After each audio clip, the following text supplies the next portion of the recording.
U.S. now officially rolling back some restrictions on Chinese telecom giant Huawei. That move giving Huawei suppliers and customers a 90-day break from tough trade penalties. Last week, the U.S. blacklisted Huawei from doing business here in America over national security concerns. Now, the company's founder dismissed the importance of the temporary reprieve, saying the company has already made preparations for that U.S. ban. As a result of this reprieve, Google said this morning that it plans to work with Huawei over the next 90 days. That's reversing a decision that it made on Sunday. We talked a lot about Monday morning to cut ties. A spokesperson for Google told CNBC it's in everybody's best interest to keep phones up to date and secure. And, you know, we talked about all of the phones in Europe that would have been affected by this. Well, still May. This is the 90 day. It's still May, but also to some degree the brand of Google, even though there's clearly would have been framed as a Huawei issue, there would be millions and millions of people with these Huawei phones thinking that somehow they can't get an update to their Google device. And it's not so simple as simply a branding issue for Huawei, so much as it also is what do you do about all these Google customers? And I know that was another issue that was weighing on both sides. Although Google really doesn't have much choice. They don't have a choice in this. They don't have a choice in this. But I think that they're happy the 90 days to potentially get somewhere. So we'll see. And we talked yesterday how much of this is part of the trade war. I think clearly it's a lot of part of the trade war. In the meantime, President Trump spoke at a rally last night in Pennsylvania. It was his first appearance in the battleground state this year, and he spent part of the rally bashing the Democratic Party as radical socialists. The president also addressed the trade war. And anyone who doesn't want to pay the tariffs has a simple solution. Build your product in America. Bring your factories back to Pennsylvania, where you want to be anyway. You never wanted to leave in the first place. Stupid policy and taxes force you out.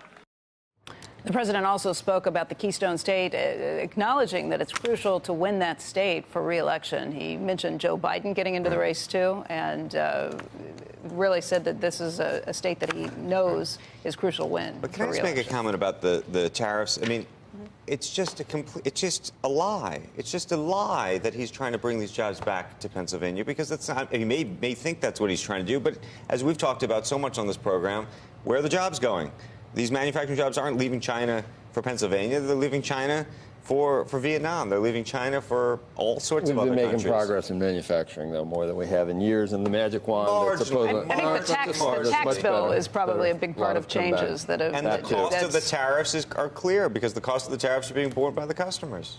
Some of the costs you've heard, it's not all of them. It's, not all, it's but a lot. And you've also heard it's the last two we have to deal with China, and people like Blank Fine, and I mean, you've seen more and more people say, yeah, I know you'll be a dead ender on this, but a lot of people are saying that's the only two we have, and we need to address China.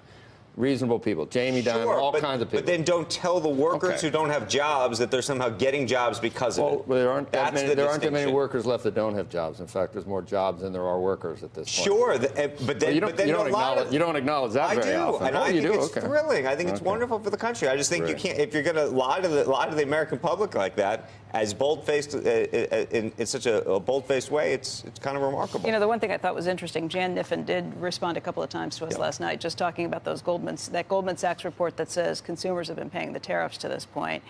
He did some research with it, asked around a little bit from other people who said part of what's happened is the exchange rate fluctuated. Yep, that's true, too. That took care of a big part of the early tariffs. Now, I don't know whether that will last for the upcoming tariffs. 25 is more than 10. Yeah, 25, and if you're talking inflation about all higher prices have not been a problem. Maybe, I mean, everybody seizes on the washing machines, but that's all they got at this point. The other thing, he's talking about socialism. The lead story on Drudge this morning is this latest poll. 4 in 10 Americans want socialism. I don't think that anybody wants socialism. It's 4 in 10. No, I don't think that's. But the question is, a winning argument. What do you think socialism is? Do you think it's where the state actually takes over the means of production? They're just talking about more and more. It's just a more progressive tax? A much more activist and a much larger role for government in the markets. Right. And people are much more. I mean, 40%. What are millennials? 4 out of 10 is not hard to get to. Probably 51% still say no, but 40% are more comfortable with socialism. Well, you work on that every day. You probably single-handedly have gotten it from 35 to 40. I am not. I would think in favor of socialism. Maybe you're right. Maybe our viewership isn't large enough to actually have a 5-point boost, but you've certainly added to it to some degree. I do think there's a lot of confusion when you start colleagues. talking about socialism. Are you talking about socialized medicine? Are you talking about they break it down what they're talking about. The state actually takes control of? I know you can parse it if you want, but it's in terms of if you just look at a continuum of more government or more private sector, there's definitely a shift Well, that's a pendulum swing. I agree with that.